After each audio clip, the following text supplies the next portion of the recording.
Alegio Novena Radiofónica, un programa de historia, pero en plan guay, realizado por Daniel Caparrós, Rafael Cortés y Antonio Murillo, en Paradigma Radio.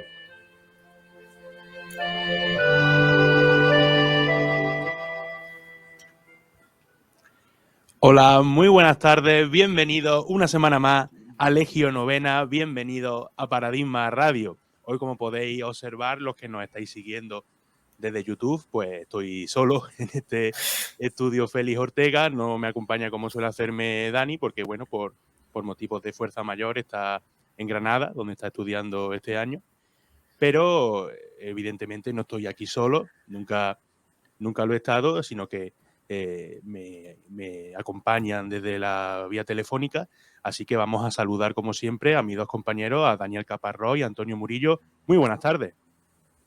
Pues muy buenas. No sé cómo se me verá, pero volvemos a estar separados. Buenas tardes a todo el mundo. Estamos como... Se nos escucha mejor, pero estamos en plan Legio primero, ¿sabes? La Legio primitiva. Pero evidentemente el cambio de sonido se nota que estamos en la radio. Hombre, Vale. Mientras se escuche bien, pues ya está. Pues vamos a empezar este programa, que es el quinto ya de la segunda temporada y es el tercero que hacemos aquí desde Paradigma. Y vamos a empezar con las secciones, siempre con este apartado de secciones, que hoy Antonio es el que comienza. Pues yo traigo un par de secciones cortitas y con la primera, que es un nisto tonto, nos vamos a meter al pantano de las cosas de las que no se puede hablar, pero bueno, nosotros vamos a hablar de ellas. La habéis tenido que ver en estos días en las redes sociales, se habla mucho de ello. HBO ha sacado una serie sobre Ana Bolena y lo representa una mujer negra, ¿vale? Que aquí nadie dice que no puede hacer ese papel, esa actriz, porque seguramente sea una gran actriz, como todos los actores que han interpretado, por ejemplo, el actor negro que ha interpretado a Julio César, y etcétera, etcétera, este tipo de series que están últimamente muy de moda.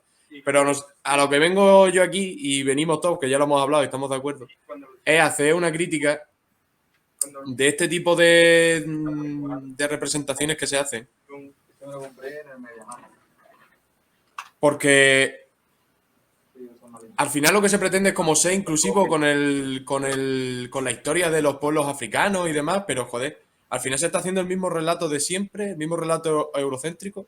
Claro, es que no es la historia de los pueblos africanos, es la historia de Inglaterra. Nada más que poniendo a un actor o una actriz negro. Vamos a ver. Queremos ser fieles a la historia, queremos contar. Anda que no hay historias que contar de los pueblos de África. Así de historia. De los reinos africanos medievales antiguos y de todas las épocas. Pues coño, vamos a contar esa historia y vamos a dejar de contar ya las mismas historias, las mismas tonterías de siempre. Mucho más efectivo, ¿no? Porque conocemos muy poco de esos reinos africanos, que fueron muchos y que fueron muy importantes en muchas etapas de la historia.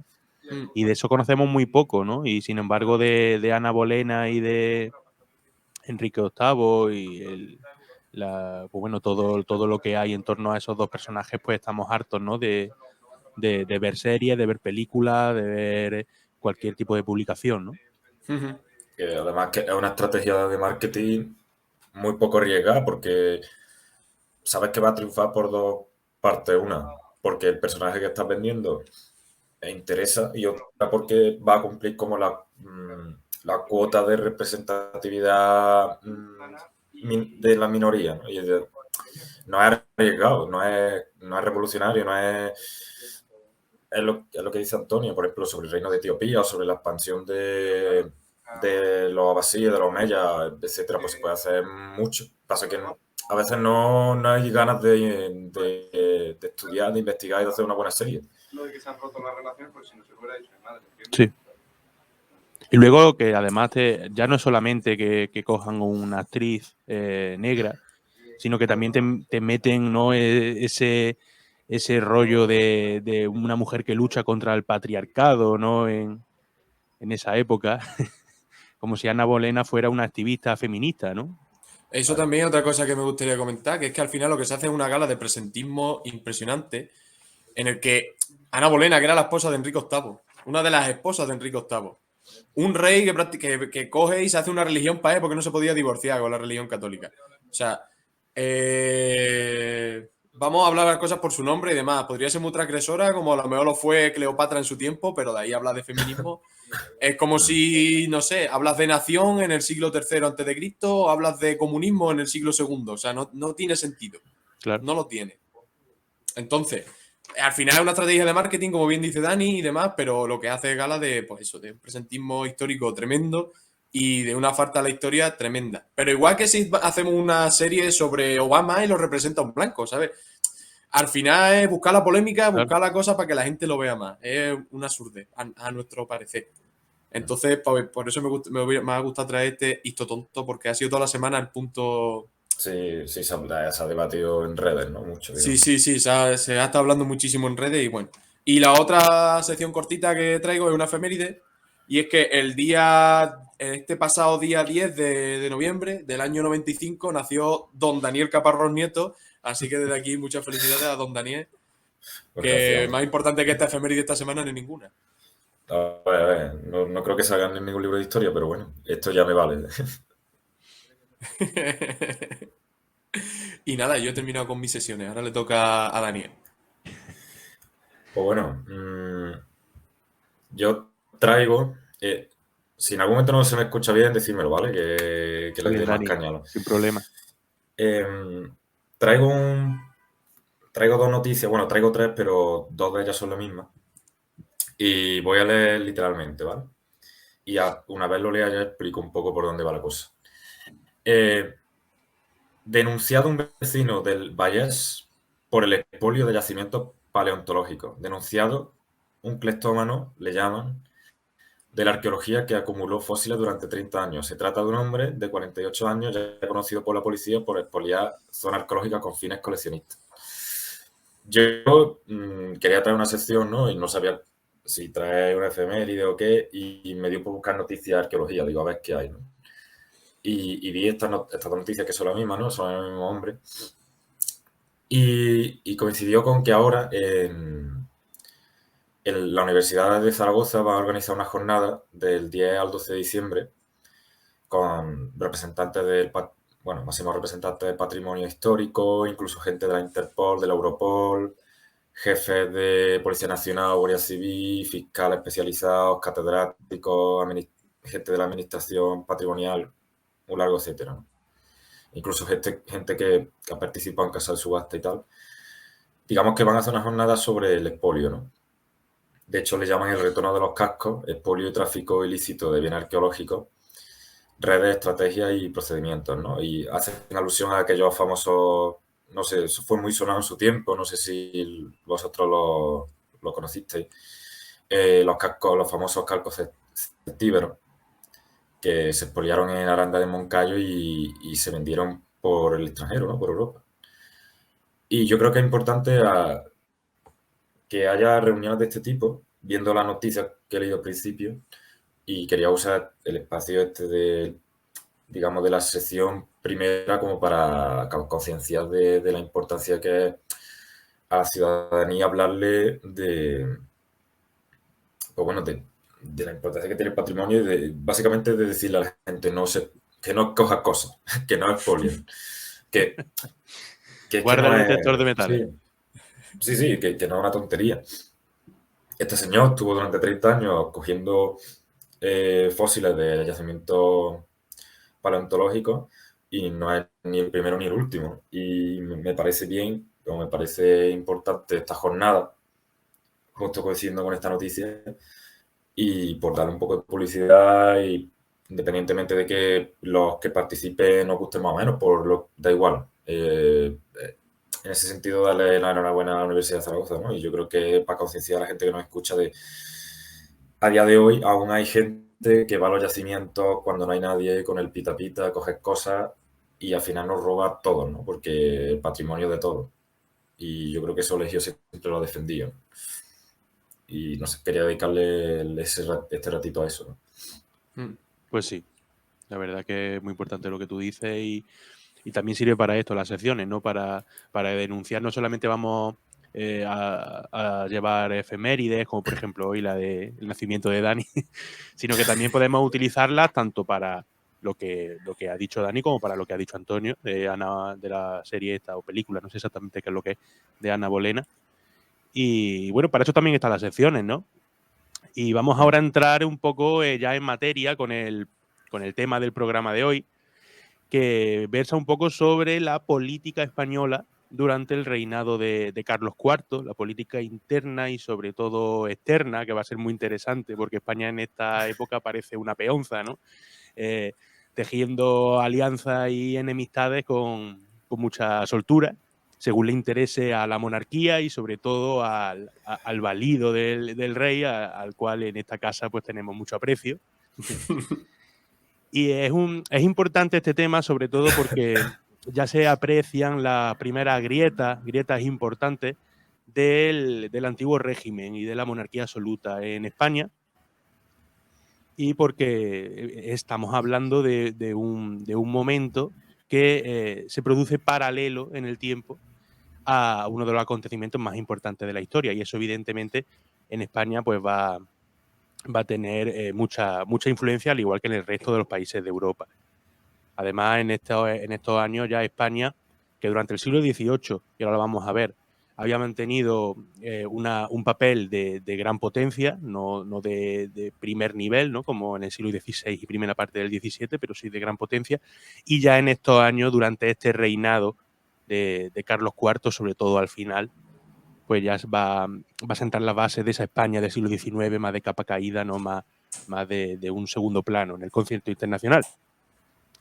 Antes de hablar sobre el propio reinado de Carlos IV, que se inicia en el año 1788, vamos a hacer un breve recorrido de la política española en el 18, una política española que viene determinada por la llegada de los Borbones a principios de siglo al trono español. Como ya sabemos, el último de los reyes Austria, Carlos II, muere sin descendencia y se inicia una guerra de sucesión que va a determinar la llegada de Felipe d'Anjou, coronado como Felipe V, y la llegada de la dinastía de los Borbones a España. Con esta nueva dinastía, Felipe V va a intentar traer la política que se realiza en su país de origen, en su monarquía de origen, Francia, y va a centralizar el Estado. Lo va a hacer con una serie de decretos de nueva planta que van a afectar a las instituciones, a los organismos de administración de los reinos de la Corona de Aragón, que van a suprimirse. Esto, pues, evidentemente va a generar muchas enemistades en los reinos de la Corona de Aragón, pero Felipe V consigue centralizar el Estado y que las decisiones políticas y la administración del Estado se tome desde la corte, desde Madrid. Felipe V va a abdicar en su hijo Luis I en el año 1724 y se va a retirar a la granja de San Ildefonso, pero con lo que no contaba es que su hijo va a morir meses después a causa de una viruela. Luis I, que sube al trono en enero de 1724, en agosto muere, y Felipe V tiene que abandonar su retiro espiritual en la granja de San Ildefonso para volver al trono hasta el año 1746.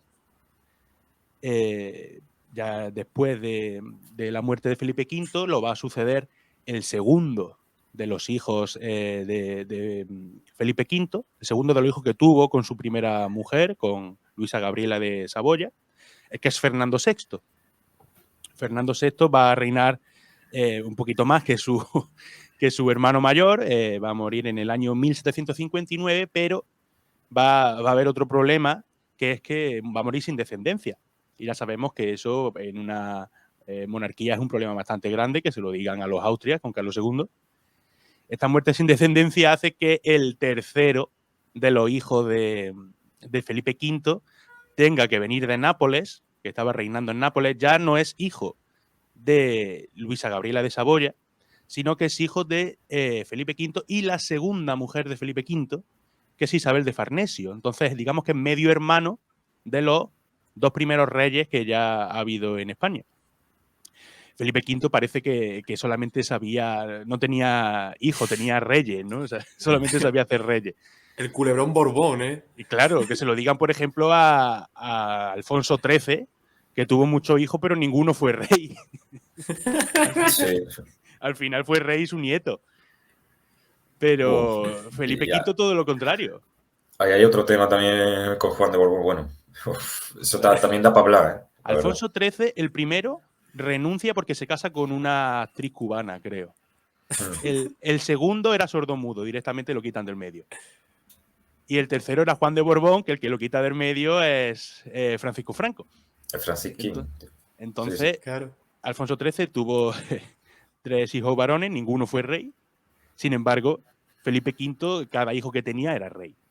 Bueno, pues este Carlos III, como reina en la corona española, viene desde Nápoles y se instaura en el trono español. Y durante su reinado van a sucederse una serie de reformas de corriente ilustrada, ¿no? De hecho, Carlos III es el rey más activo en este reformismo ilustrado en España, que sigue las bases de pensadores franceses como Montesquieu, Rousseau, Voltaire. Y bueno, Carlos III está bien visto, ¿no? Se le conoce en Madrid como el mejor alcalde de Madrid porque embelleció la ciudad. Hizo una serie de reformas también que ya no solamente querían incidir en la política, sino también en la sociedad del momento. De hecho, todos conocemos el motín de Esquilache, ¿no? Que aunque tenía otra serie de causas y tenía otros motivos, pues uno de ellos, o el más famoso, el que ha pasado a la posteridad, es que querían recortar el sombrero de ala ancha y esas capas, ¿no? Con las que se vestía la sociedad española de la época. Bueno, pues Carlos III muere en 1788 y le va a suceder su hijo, el rey Carlos IV, que es en el que nos vamos a centrar hoy. Carlos IV va a reinar en una época bastante convulsa. Además, no es tan capaz, ni mucho menos como su padre. Carlos IV es un rey un poquito más tontorrón. Sí que nos reímos de Fernando VII, pero déjate tú con Carlos IV, ¿eh? Sí. Carlos Ojo, IV no era un rey precisamente capaz. Y eso se va a unir que estamos en un periodo muy convulso de la historia, porque un año después de su llegada al trono, en 1789, se va a producir el estallido de la Revolución Francesa. Algo que va a marcar decisivamente el reinado de Carlos IV. Primeramente porque su secretario de Estado, que es el conde de Floridablanca, va a finalizar con todas las reformas ilustradas que se habían producido en el reinado de Carlos III. Además, va a realizar un cordón sanitario que permita que no llegue a España nada de información sobre lo que está ocurriendo en Francia, ni ninguna publicación de signo liberal ni revolucionario ni nada por el estilo. Es lo que se conoce en la historiografía, en un término acuñado por el hispanista Richard Hare, como el pánico de Floridablanca. Se revitaliza la Inquisición para que actúe en contra de esas publicaciones, de esa propaganda revolucionaria, se suspenden periódicos, se encarcela a todo aquel sospechoso que pueda estar implicado en proclamar los ideales liberales y revolucionarios. Y digamos que hay una decisión férrea de que no pasen a España esos pensamientos liberales que están poniendo a Francia en un estado revolucionario, ¿no? Sin embargo, Floridablanca poco a poco va a ir cayendo en desgracia, y en febrero de 1792 Carlos IV lo va a sustituir por otra persona que, al igual que Floridablanca, había tenido bastante peso en la política de la época de Carlos III y que era enemigo de Floridablanca, como es el conde de Aranda. Un conde de Aranda que va a tomar una política un poco menos agresiva que Floridablanca y va a tratar de atemperar un poco la situación, pero esta va a recrudecerse a lo largo del año 1792, porque se va a abolir en Francia la monarquía, en septiembre se va a proclamar la república. Y pues Aranda también poco a poco va a ir cayendo en desgracia hasta que en noviembre de 1792 va a ser sustituido por el nuevo favorito del rey, sobre todo de la reina, que es un joven ambicioso, guardia de corps. Guardia de corps es una guardia real, bueno, de nobles de segunda categoría. Un joven apuesto, como ya decimos, y ambicioso, que se va a convertir en el favorito de la reina, en el favorito del rey, en el hombre más poderoso en los años siguientes de España. Estamos hablando, por supuesto, de Manuel Godoy. Sí. De nuestro amigo. Manuel Godoy sube a la categoría de secretario de Estado en noviembre de 1792. Y poco después va a recrudecerse todavía más la situación en Francia, porque, como ya sabéis vosotros y muchos de los que nos están oyendo, en enero de 1793, quien hace acto de presencia es la guillotina para cortarle la cabeza a Luis XVI, el antiguo rey de Francia. Esto, evidentemente, va a precipitar aún más la acción que van a tomar las distintas cortes de Europa con la Francia revolucionaria. Se va a formar la primera coalición contra la República Francesa. España va a formar parte de esa primera coalición, lo va a hacer uniéndose en el Tratado de Aranjuez del año 1793, y a partir de marzo va a realizar lo que se conoce como la Guerra del Rosellón, que no es más que el frente pirenaico de la guerra que mantiene durante ese año la primera coalición con la República Francesa.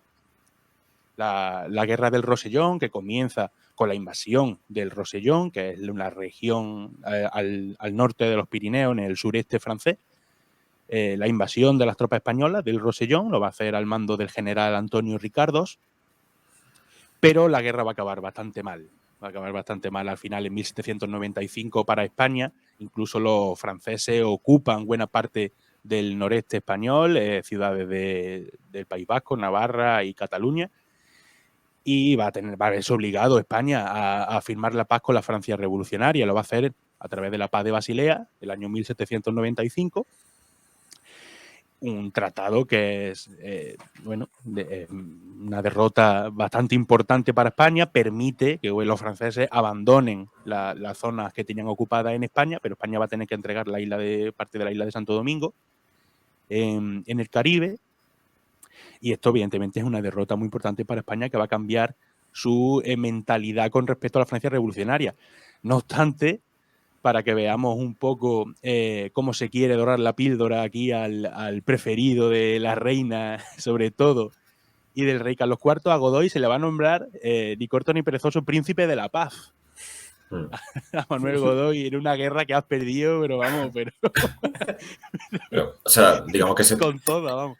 el artículo que le conceden a partir de la Paz de Basilea. Bueno, por Sí, eso. claro. Príncipe de la paz, una paz que has tenido que firmar porque te estaban dando por todos lados, pero Bueno. así es nuestra España.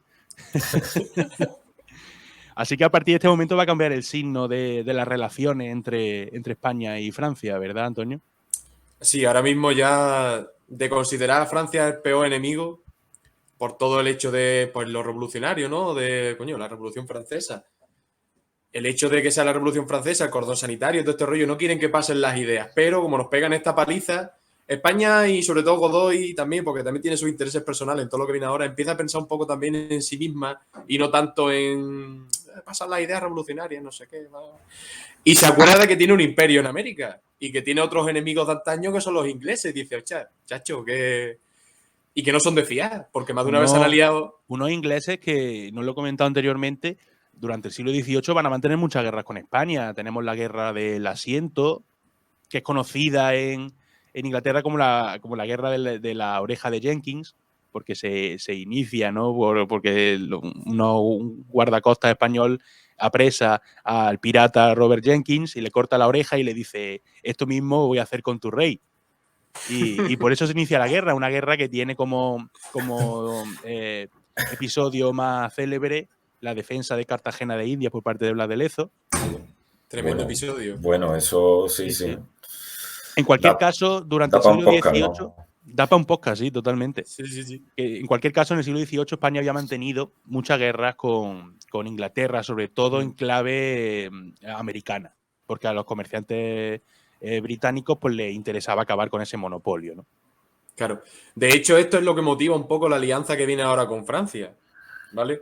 Porque durante todo el siglo XVIII hay una cosa que se llama los pactos de familia. En Francia mandan los Borbones y en España mandan los Borbones también. Son los reyes de la misma familia. Y por Claro. eso se llaman los pactos de familia. Es una alianza que tienen todo el siglo XVIII contra Inglaterra. De hecho, Francia y España apoyan la independencia de las colonias estadounidenses cuando se independizan de la corona británica. Sí, sí. O sea que, bueno. Durante todo el siglo vamos, XVIII España sí. va a mantenerse junto a Francia en las guerras con Inglaterra. Claro, al fin y al cabo son territorios distintos, pero con la misma familia real en el poder. Una un poco más débil, pero porque España está en decadencia en el siglo XVIII. Pero bueno, eso también va a motivar lo que viene ahora. Y es que en un primer momento se pretende, y lo que pretende Godoy y la monarquía española es aliarse con Francia, pero mantenerse neutral con Inglaterra. Decir, bueno, yo me voy contigo, así no me pego más contigo, hermana Francia, aunque sea revolucionaria ahora, pero Inglaterra que me deje tranquilo. Lo que pasa es que con Inglaterra también había antes otras alianzas y otras cosas en contra de Francia o otros países y Inglaterra ha traicionado a España, entonces tampoco se fía.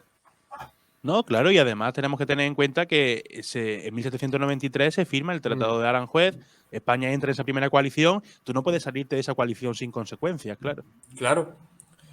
Entonces, después de darle mucho a la cabeza, porque me alío con Francia, pero permito que pase la idea revolucionaria, ¿qué pasa con Inglaterra? ¿Hago la guerra con ellos? Me alío con Inglaterra, pero es que no me puedo fiar de los ingleses porque son unos piratas. Entonces, al final, llegan a la cuestión de que se tienen que aliar con Francia y se firma en 1796 el Tratado de San Ildefonso, que es como una alianza defensiva, por decirlo de alguna manera, con Francia. En el caso de que hubiera agresiones por parte de Inglaterra y demás, pero sobre todo es una alianza en los planes que ya empieza a tener Francia, de que si ellos quieren ser la potencia hegemónica en el continente, tienen que aislar a Gran Bretaña. Y aliarse con España y obtener de España la flota, porque es de lo poco poderoso que sigue teniendo España, era muy importante para la Francia de ese momento. Y todo por lo que estaba diciendo es que también porque se desconfía de Inglaterra y demás, pero también es una cosa personal de Godoy todo esto, porque se está formando dentro de la monarquía española un partido inglés de gente que no puede ni ver a Francia, que no pueden ni ver a Godoy y que quieren irse del lado de Inglaterra. Y también es una forma de salvaguardarse él mismo, aliándose con Francia definitivamente y poniéndose del lado de la potencia del momento para pues, salvarse un poco el culo, básicamente, también, personalmente. La política de Godoy al final gira en torno a su culo. Sí, básicamente. Su culo y otros miembros, pero sí. Entonces, entramos en guerra con Inglaterra otra vez, inevitablemente. Una guerra que trae algunas derrotas y algunas victorias, como por ejemplo la derrota del Cabo de San Vicente en 1797, aunque se resiste a las oleadas de ataques ingleses en Cádiz y en Santa Cruz de Tenerife, dirigidas por el almirante Nelson. Pero aún así, Gran Bretaña ocupa la isla de Trinidad, aunque Puerto Rico resiste también. Pero bueno, nos ocupan una isla que esto lleva a la caída de Godoy en 1798. Entonces el gobierno lo van a ocupar un par de personajes que pasan bastante desapercibidos, que son Francisco de Saavedra y luego Mariano Luis de Urquijo, hasta 1800. Mariano Luis de Urquijo, que por cierto luego estuvo en la corte de José I Bonaparte, Pepe Botella. Buen chaquetero. Buen chaquetero, la verdad. No, la política de este año está llena de chaqueteros, ¿sabes? Es maravilloso. Aquí les da igual 8,80. Total, ¿qué pasa en Francia? Llega Napoleón. Y todos sabemos lo que pasa con Napoleón. La situación vuelve a cambiar. Napoleón le come la oreja a Carlos IV para que vuelva a poner a Godoy, porque sabe que Godoy es más pro Francia. Y en Napoleón Ponlo. Bueno, pero Godoy es pro Francia en ese momento, porque en un primer momento también es que va vacilando, ¿no? Claro, o sea, él de primera no quiere ni ver a Francia, le corta la cabeza al rey, no sé qué, no sé cuánto, pero le pegan una paliza y ve que si se apoya en Francia puede salvar su culo en la política. entonces se vuelve pro-francés. Va, ¿sabes? Va dando Sí, incluso vueltecitas. cómo él recibe la idea ilustrada también cambia. O sea, Claro. está todo. A ver, vamos, yo he estado leyendo y es una autora que dice, bueno, se la ha criticado mucho, tenía su parte de ilustrado, pero también su parte de, digamos, tradicional, absolutista. Sí que estuvimos hablando aquí en el programa aquel de lo camaleónico que era Franco, por ejemplo, Sí. pero Godoy también es bastante Godoy, el del Franco estilo. del siglo XIX. Porque Godoy era una persona encantada de haberse conocido. Sí, sí. Entonces, él miraba por su propio interés, lo mismo que le pasaba a Franco en el siglo XX. Al final adopta la política que más le conviene. No, y ahora lo veremos con los tratados que hace con Claro. Napoleón, o sea, eso es así. Sí, sí, vamos a seguir, que viene en curva ahora. Lo que decía, que Napoleón le come la oreja a Carlos IV para que vuelva Godoy, porque lo que estaba diciendo antes, Francia sabe que necesita a España, porque la necesita estratégicamente por la armada que tiene, y bueno, pues también son más efectivos una potencia que está prácticamente sola, porque Austria, Rusia, todos los demás países europeos están contra Francia. Entonces sabe que necesita a España sí o sí, aunque no seamos muchos, pero nos necesitamos. Entonces Godoy vuelve en 1800. Y en 1801 se firma el Convenio de Aranjuez, que es un tratado militar por el que se unen la flota y los ejércitos franceses y españoles contra Gran Bretaña. ¿Vale? Después de todo esto se declara la guerra a Portugal con la famosa Guerra de la Naranja. Aunque antes está la Paz de Madrid en 1801, el Tratado de Madrid, en el que se insta a Portugal pues, a abandonar la alianza tradicional que tiene con Inglaterra. Pero mucho le pedías a Portugal que dejara de ser la mascota de Inglaterra. Sí, la verdad es que lo llevan siendo toda la vida los portugueses. Todo esto dentro de los planes de Napoleón de aislar a Inglaterra. Es su principal enemiga y necesitan aislarla porque sabe que es la que le puede hacer la competencia como potencia hegemónica del continente europeo, y si el continente europeo se extiende al resto del mundo en aquella época. Entonces el tratado lo que pretende, se firma entre Francia y España, y lo que pretende es eso, que Portugal abandone Inglaterra, y si no lo hace, pues se le declara la guerra. Portugal no lo hace, entonces se le declara la guerra, la famosa Guerra de la Naranja, porque Godoy le mandó un ramo de naranja a su querida amiga María Luisa, y por eso se conoce como la Guerra de la Naranja, una guerra que dura 18 días. Un paseo militar. Que duran ahí menos, se ocupan varios pueblos, entre ellos Olivenza, y si queréis saber más de la cuestión de Olivenza, pues escucharos el capítulo 6 de la primera temporada. Aquí no vamos a contar más. Si quieren saber algo, que vean el programa y ya está. Que para eso ya está contado. Que para que eso está hay bastante más guapo programas. ese. Además, la Guerra de la Naranja, episodio 1, la cuestión de Olivenza, está muy guapo. No, de verdad, ese programa está muy bien. Si tenéis la oportunidad de escucharlo, hacedlo. Vale. Porque estaba curiosa la cuestión de Olivenza. Total, que la guerra finaliza con el Tratado de Badajoz y se devuelven todas las plazas ocupadas a Portugal, excepto Olivenza. Que por eso es la cuestión de Olivenza, y escuchar el programa, de verdad, os va a gustar. Y bueno, esta guerra que comienza aquí con Portugal, que claro, se extiende ya otra vez a la guerra con Inglaterra, pues finalizará con la famosa derrota de Trafalgar en 1805. Que es una de las derrotas más fuertes, más sonadas, o que la historiografía británica también la ha hecho la más fuerte, porque incluso le hicieron una plaza a esta derrota, sí. ¿Sabes? Y aquí yo no veo la plaza Cartagena de Indias por ningún lado, pero la bueno. plaza a la que fue Álvaro Ojeda a criticar a pedir el DNI. A los paros que había ahí, ¿no? A pedir DNI, ¿no? Sí, porque claro, él decía que como los leones están hechos con los cañones de los navíos españoles, pues a los ingleses que había ahí subidos haciendo el mongolo, pues le pedía el DNI. Dice, eso es lo español, ¿sabes? Hombre, se puede ser anti-inglés sin ser tonto, ¿sabes? Sin ser Álvaro Ojeda. Sin ser Álvaro Ojeda. Sin darle banderita a los monos. ¿Sabes? Es que, madre mía, tío, de verdad, qué personaje. Tremendo. Bueno, esta derrota al final lo que significa es la hegemonía naval de Gran Bretaña y los cambios de planes de Napoleón, porque ahora ve que no puede por el mar y entonces la va a aislar continentalmente. Pero bueno, eso es otro tema. Al final esto termina por lo que vamos a ver después, el Tratado de Fontainebleau y la Guerra del Francés o Guerra de Independencia, como queramos llamarlo. Una batalla que se pierde por bastantes causas. Entre ellas, pues, la mala logística del momento, la falta de dinero, porque la hacienda española lleva en bancarrota todo el siglo y el mantenimiento, restauración, construcción nueva incluso está bastante parado de la marina. Los suministros y las herramientas de los barcos, es decir, los cañones, la pólvora, todas estas cosas estaban bastante en mal estado. Y luego aparte se suma la incompetencia del que estaba al mando, que es Pierre Villeneuve, o como se diga en francés. Villeneuve. Villanueva de Sí. toda la vida. Sí, Pedro Villanueva. La incompetencia de Pedro Villanueva, que estaba al mando. Napoleón, mira, es que pretenden invadir las islas británicas bloqueando el canal de la Mancha, pero Nelson les pone en fuga, total, que los acorrala en Cádiz, en la bahía de Cádiz, y Napoleón le dice a este tío, oye, vete para el Mediterráneo, vete para Nápoles, para Sicilia, todo eso, y dale por culo allí a los ingleses, ¿sabes? Tú tenlos allí tranquilitos. Y este tío dice que no voy para allá. Total, que desobedece las órdenes, Napoleón lo releva del cargo y justo cuando va a llegar su sustituto, el flipado este coge las naves, se pira y Nelson lo estaba esperando. Porque el tonto, en vez de irse por el otro lado, se fue por donde estaba el cerco.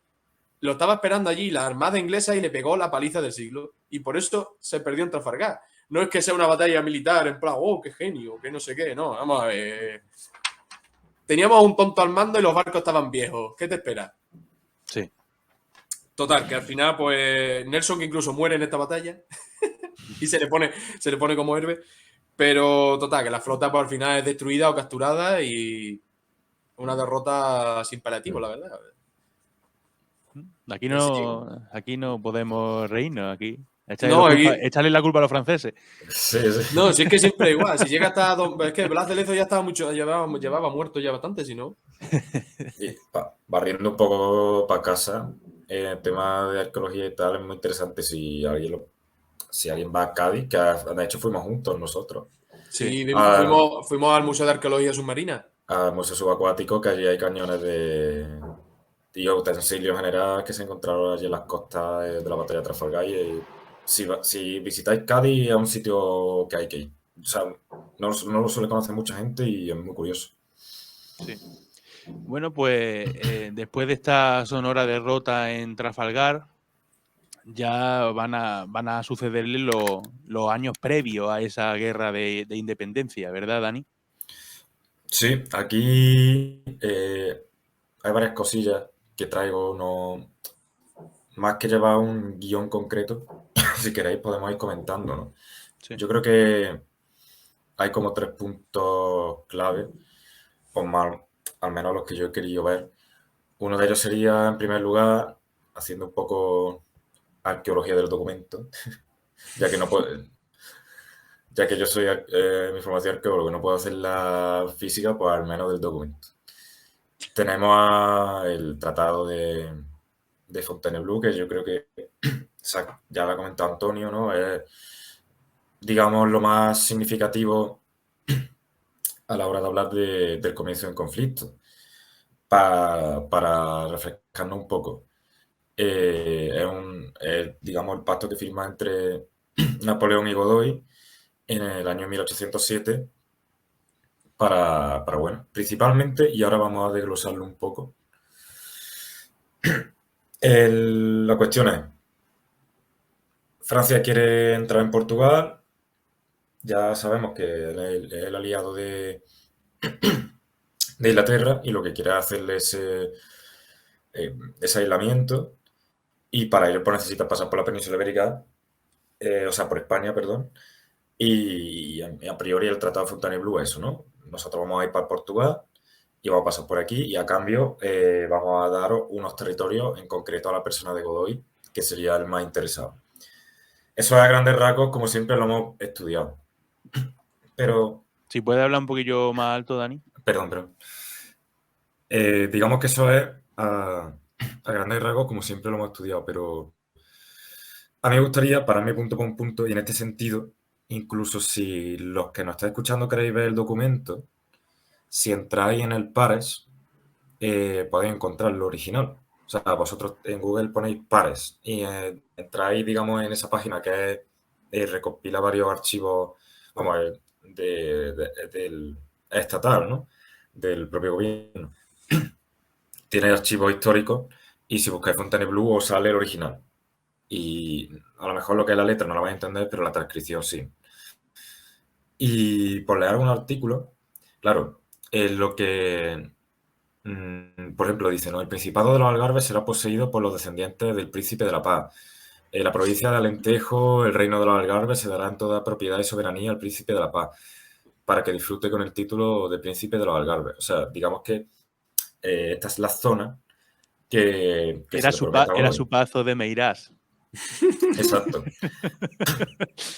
Aquí en este momento lo que se procede es a repartirse Portugal.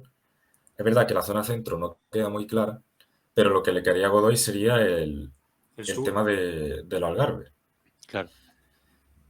Otras cosas que se hablan en este tratado de Fontainebleau, la entrada de tropas francesas, en concreto un cuerpo de tropa imperial de 25.000 hombres de infantería y 3.000 de caballería que entrarían en España. Esto luego me pararé, pero esto tiene un significado muy gordo, que entren tantos militares franceses en España, porque hay que entender que esta gente no va solamente paseándose por ahí. En cada localidad que pasan cosas. Evidentemente, cuando viene una fuerza extranjera, aunque sean aliados, hay problemas, ¿no?, de convivencia, que luego podemos hablar, y mucho de ello va a ser el origen de, bueno, el famoso motín de Aranjuez y de luego el 2 de mayo y demás, ¿no? Esa presión por parte de las tropas francesas en territorio español. Lo gracioso de esto, y mirando más puntos de tratado de Fontainebleau, es que realmente incluso las tropas españolas, que también van a participar evidentemente en esa invasión a Portugal, van a estar bajo mando francés. Y además muchos de los gastos militares lo van a tener que sufragar también España, pero sobre todo que van a ser gobernadas estas tropas por el general comandante de las tropas francesas y que, bueno, que estarán sometidas, digamos, las tropas españolas a los franceses. Que eso también es, por parte de Godoy, es una firma de la pérdida de soberanía, ¿no? Un poco que podríamos hablar. Entonces, pues estamos viendo, primero en Fontainebleau, ¿vale? Es del interés de Godoy porque le promete la zona del Algarve y vende a España, tanto que deja pasar tropas extranjeras y además las tropas nacionales pasan al mando francés. Entonces, es que realmente es desnudarse, ¿no? Digamos, o sea, podríamos verlo así, ya sabemos que no vamos a ser nosotros presentistas en análisis de esto, pero en ese momento incluso la propia población lo veía así en gran parte. Claro. Para los artículos estos que estoy comentando dentro del propio tratado, la fuente es la de Conde de Toreno, que es la de Historia del Levantamiento, Guerra y Revolución de España, que es una transcripción así más que he encontrado, vamos, que es la que estoy usando, ¿no? Porque luego aquí, pues, depende de quién lo lea, puede cambiar algunas palabras u otras, pero en general es esto, ¿no? Lo que habla Fontainebleau. Básicamente, pues, bueno, a nivel ya de estudio del documento, es importante porque es una fuente histórica primaria, es decir, es que claro, es de esta misma época, en este mismo momento, un momento muy concreto, muy localizado en el tiempo, y nosotros que somos historiadores tenemos que siempre analizar, ¿no?, cómo son esos documentos y valorarlos. Y yo creo que pues, es un documento importante para ver qué estaba pasando y cómo se estaba organizando la política en ese momento. Aquí también destacar, no sé si conocéis el tema del rey de Etruria, que sería Carlos Luis de Parma. Etruria era como una especie de el reino satélite que tenía Napoleón en lo que sería Italia, en Italia. El Etruria viene por los etruscos. Y digamos que este rey de Etruria es el que se va a quedar con la parte norte, ¿no? Y como digo, pues a cambio, claro, Napoleón es que mientras está metiendo mano también en Italia, con territorio italiano, porque Napoleón se dedica a firmar cosas con un poco extrañas. De hecho, parte del Tratado de Fontainebleau es secreto. Es decir, hay una parte que, digamos, pública entre comillas y otra parte que es secreta, ¿no? Y él organiza todo esto. Y como ya digo, a a Godoy le daría la parte de los Algarve. ¿Qué es lo que ocurre realmente? Pues que, bueno, como ya sabemos, no es tan así, ¿no? O sea, simplemente no van a Portugal y conquistan Portugal, se la reparten y se acabó, sino que poco a poco estas tropas, como decimos, van penetrando en territorio español.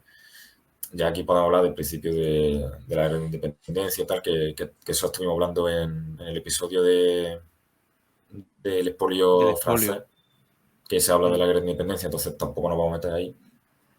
Pero sí de estos primeros momentos, ¿no? Digamos que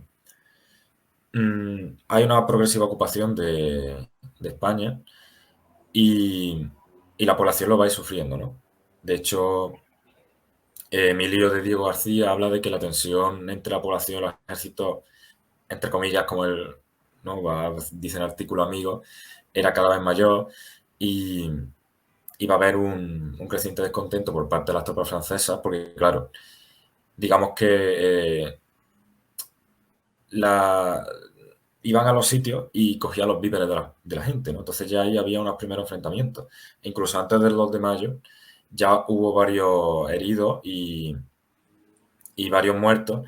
Solo, o sea, estamos hablando de marzo de 1808. O sea, ahí ya está habiendo reyerta a lo largo del territorio español y enfrentamientos con los franceses, que también está un poco para, no desmitificar, pero sí hacer ver que las cosas, que no fue algo esporádico el 2 de mayo, que es decir, que eso tuvo un proceso previo, más allá del, como digo, motín de Aranjuez y demás, sino que es que en todas las poblaciones en las que había franceses había problemas. Y la población autóctona se veía comprometida. Finalmente, pues bueno, ya sabemos lo que pasa, ¿no? Que todo el mundo era consciente de que iba a estallar un conflicto entre las tropas francesas y la propia población. Tenemos el 17 y 18 de marzo de 1808, el famoso motín de Aranjuez, en esa localidad de Madrid. Y aquí, que tanto Godoy como Carlos IV renuncian, que ya es cuando entraría a ser rey Fernando VII. Y sería como un ejemplo del fracaso de Godoy, ¿no? O sea, la propia población española. Claro, del rechazo de la población a Godoy. Exacto. Que veían como alternativa a Fernando VII y luego resultó ser peor. Sí, exacto.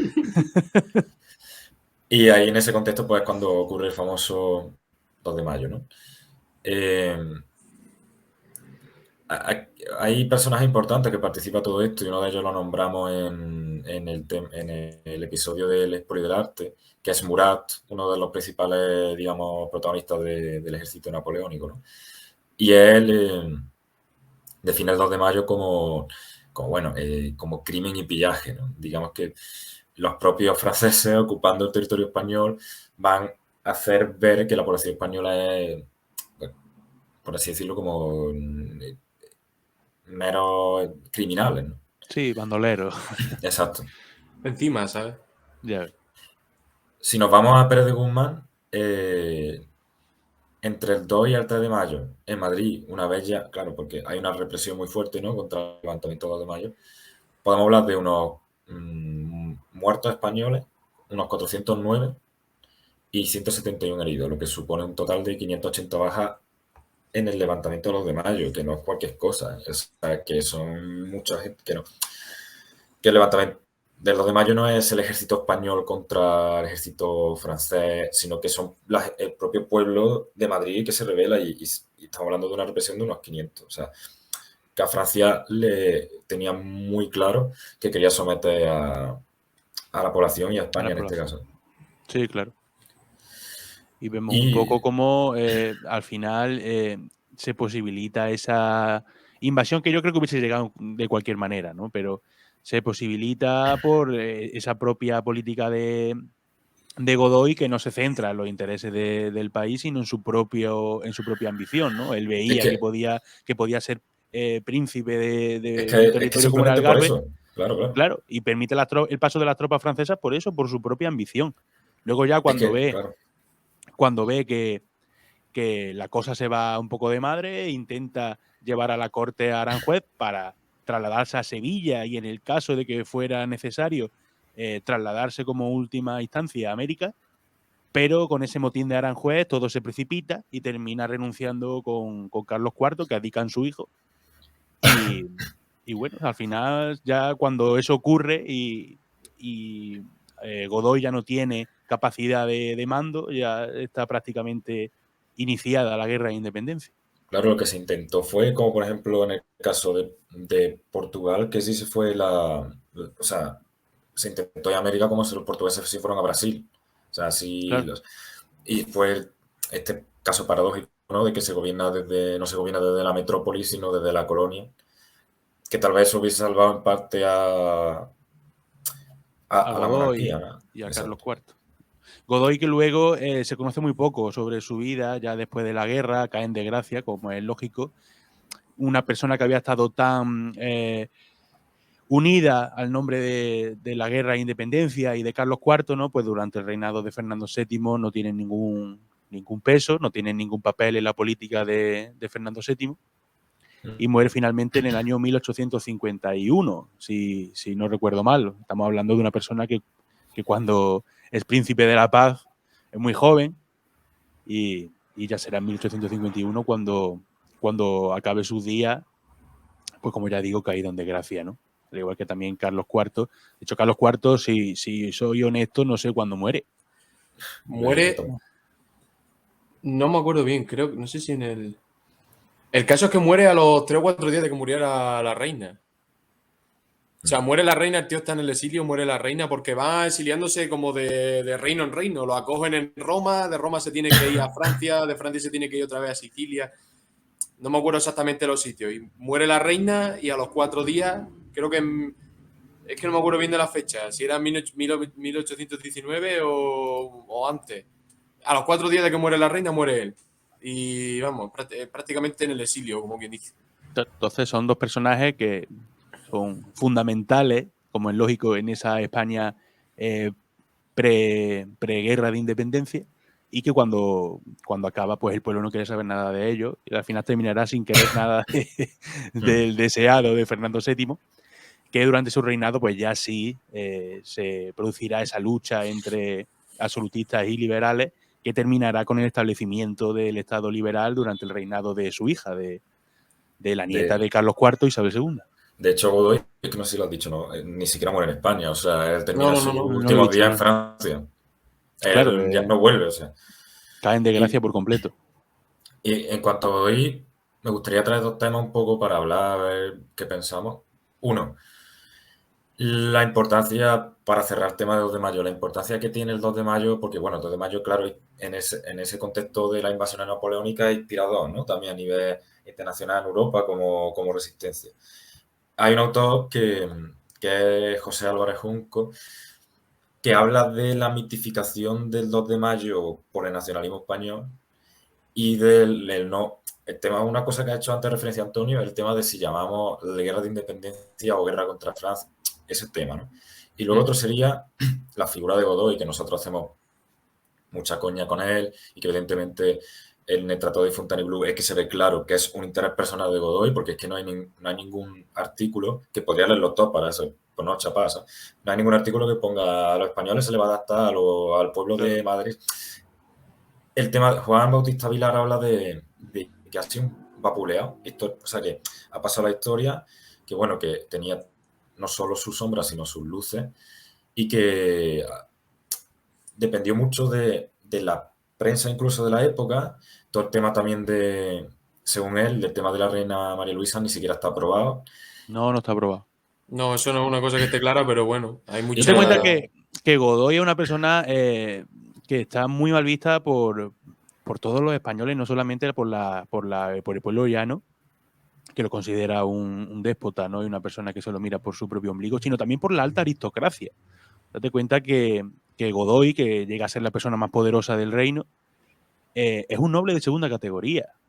Godoy es un... ¿Es un hidalgo? Sí, es una persona que proviene de la Guardia de Corps y que Sí. no es una persona que tenga ni mucho menos el rango que la alta aristocracia en España. Ascendió muy rápido políticamente, eso Claro. sí, o sea... Por el mero hecho de ser el favorito de los reyes. mientras más hablamos de Godoy, más veo las verosimilitudes que tiene con la figura de Franco. O sea, se parece un huevo. Claro. Y la cuestión, eso os preguntaba si pensáis que de verdad incluso, o sea, si ha trascendido históricamente como una figura como la que estamos hablando, si eso puede estar influido o de verdad, incluso en ese momento, como estaba contando Rafa, sí que estaba mal visto y que, bueno, que si, por ejemplo, los cambios políticos que tuvo son por el bien de España o son por el bien propio, ¿no? Sería un poco el debate de la figura de Godoy. Porque estos autores lo ponen, como digo, Emilio Laparra también habla de darle una vuelta de hoja a la figura de Godoy, ¿no? Si, no sé, cómo lo veis yo, o qué pensáis, o ese tema. Es verdad que con Fontainebleau está muy claro lo que hace. Pero es verdad que con los tratados anteriores, la paz con el Tratado de San Ildefonso, que con el primer tratado de amistad con Francia que firma Sí. es verdad que ahí tiene un interés personal, porque como decía, hay un partido inglés en el Parlamento, o en la Corte, mejor dicho, que se lo quiere cargar. Y de esa forma se habla un poco el culo, pero también es verdad que hay mucho debate en aquella época. Está leyendo un montón de textos en el que hay mucho debate en la Corte sobre qué hacer. No se sabe bien qué hacer. Y al final se toma un poco la decisión que interesa más a los intereses de la monarquía. Que bueno, la monarquía al final representa los intereses de la nación en esa época, de todo el rollo, pero bueno. Es verdad que ahí sí piensa un poco más en los intereses de la nación. Luego en Fontainebleau ya ahí está claro que lo que quiere es ser rey del Algarve y a mí paz y después gloria. Tampoco creo que fuera en plan con tanta malicia. No creo yo que él se pensase que él iba a formar Napoleón. Yo creo que era un confiado y a lo mejor un poco más tonto de lo que él se creía. Sí, ¿Me claro. explico? Porque igual él se creía demasiado listo y se la dieron. Porque aquí Napoleón se la da. O sea, si Godoy sabe, yo creo que si Godoy sabe que Napoleón va a invadir España y va a formar la que forma, que es su propia tumba política, no firma eso. Evidentemente. Creo yo, pero... Ya por él, claro, como tú dices, por él mismo, porque es su tumba política. Sí, claro, es que al final fue lo que fue, que el tío vivió 50 años más, ¿sabes? Que podía sí. haber estado aquí, que podía haber sido uno más como Espartero, ¿sabes? Sí. Y no, se tuvo que ir, porque la formó, porque se la liaron, se la liaron. Era un poco eso, ¿no? Traer un poco al debate la figura de Godoy y ver qué Sí. posibilidad tiene de análisis, igual que el tema de la propia guerra de independencia, qué tratamiento le damos a día de hoy, ¿no? Porque se ha usado, ¿no? Como acto de heroicidad también y tal. También un poco son conceptos que tenemos muy integrados sobre la guerra de independencia, sobre este contexto, pero bueno. No estoy ni a favor ni en contra, simplemente es como Sí, claro, para Claro.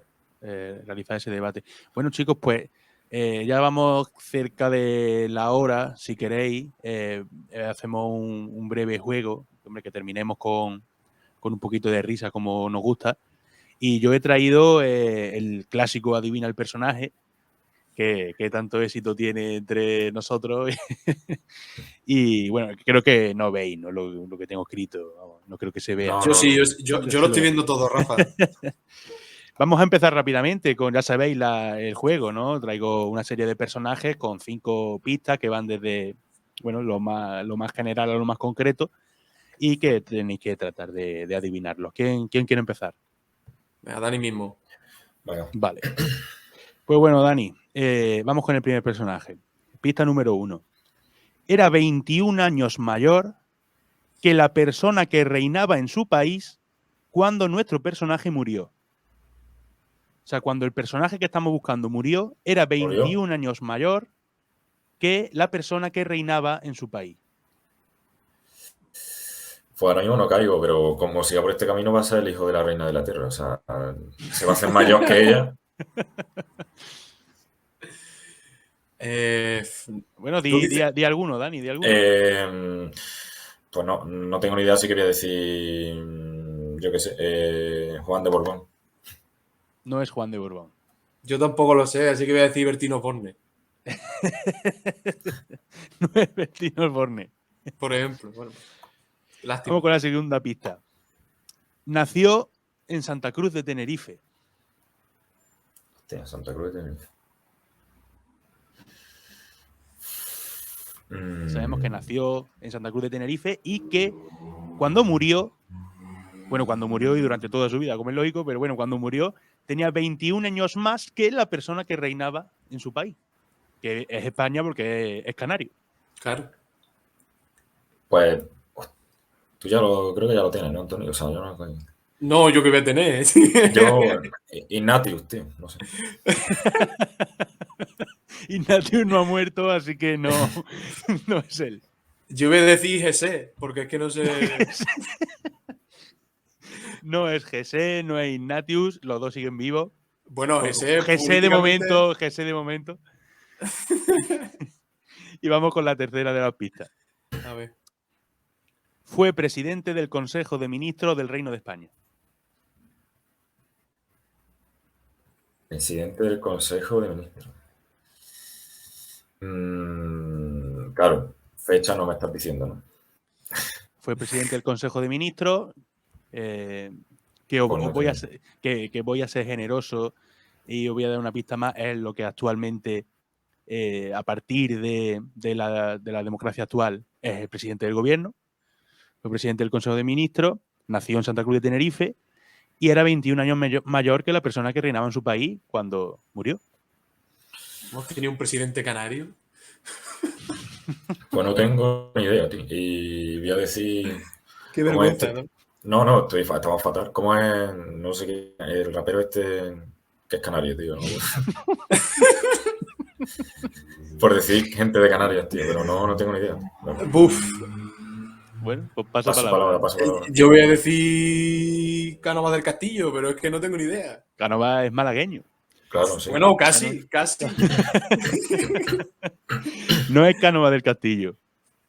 Vamos con la cuarta pista. Normalmente no llegamos a la cuarta pista. No, ya ves. Cuando lo diga, si no lo acertáis, que yo imagino que sí, vaya a decir, hostia, no era tan difícil, ¿eh? Esta puede ser ya bastante clarividente. Protagonizó el pronunciamiento conocido como la Bicalvarada, que dio inicio al bienio progresista. Mira, hablando de Cánovas del Castillo, que fue una persona fundamental en la Bicalvarada, la otra persona fundamental es la que estamos buscando. Vale, entonces ya. Además, acércala porque si no me deja en un mal sitio, ¿eh? Me gusta mucho cómo suena su nombre. O'Donnell, ¿no? Efectivamente, Leopoldo O'Donnell. Tío, ¿por qué ese apellido? No caía, tío. O sea, claro, de origen irlandés, creo. Es que eso es lo que siempre. O'Donnell, que como ya he dicho, fue presidente del Consejo de Ministros, fundó el partido conocido como la Unión Liberal, y en esos últimos años del reinado de Isabel II, pues fue presidente del Consejo de Ministros, y entre otras cosas de su gobierno, pues podemos destacar esas incursiones de España en Marruecos, incluso en la Cochinchina. En la Cochinchina, es verdad. Sí, bueno. Yo es que no sabía que era canario, tío. No, yo tampoco, ¿eh? O sea, yo tampoco. Sí, era canario. Yo con de canario. Era 21 años mayor que Isabel II. Yo me diría que era como Ortega Smith, ¿sabes? De estos ingleses que vienen aquí y se creen españoles, ¿sabes? Y luego la última pista, que ya hubiese sido la más clara, lógicamente, fundó la Unión Liberal. Claro, ese sí era. Ese es el partido de la Unión Liberal. Claro. Vamos rápidamente con el segundo de los protagonistas. La primera pista, ahora le toca empezar a Antonio, es que murió en Francia en 1850. ¿Godoy? No. Uy, pero bien, ha estado cerca. Sí. ¿Dani? Voy a decir, pues no lo sé. Sé que no, pero por pasar, Napoleón. Pero sé que no. No es Napoleón. Murió en una isla el pobre. Nuestro protagonista. Segunda pista, Antonio. Participó en la Guerra de Independencia Española.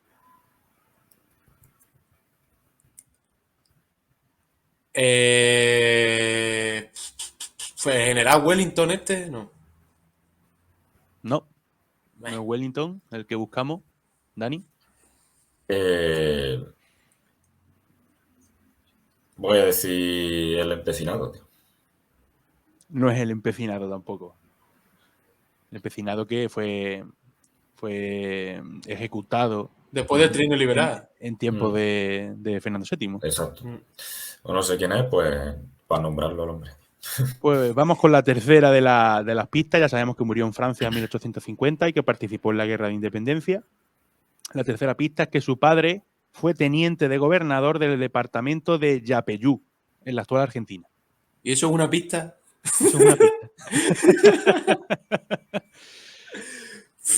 Claro, párate a analizarlo. Su padre fue teniente de gobernador del departamento de Yapeyú, en la actual Argentina, que luchó en la guerra de independencia y que murió en Francia en 1850.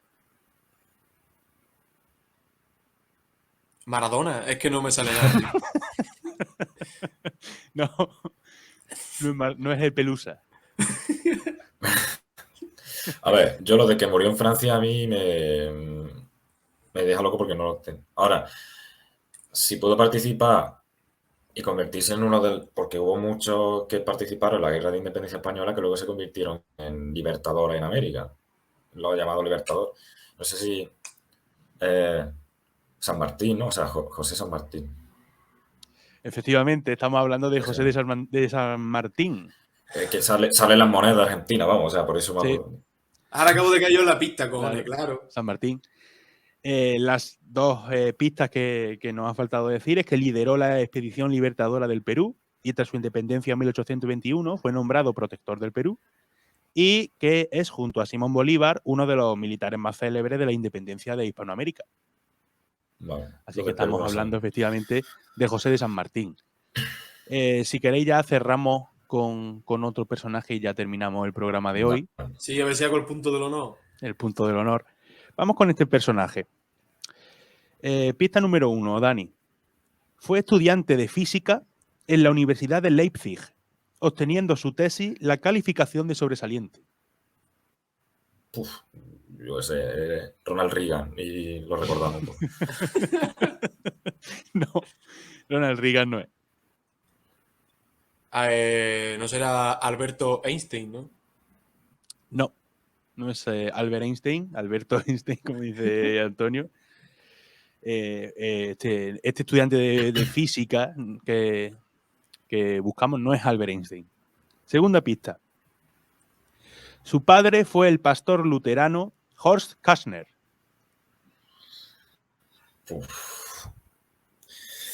Ni idea, Martín Lutero. Sé que no, pero... No es Martín Lutero. Su padre era luterano. Claro, antes de que Martín Lutero tuviera un padre que era pastor luterano cuando él lo inventó. Claro.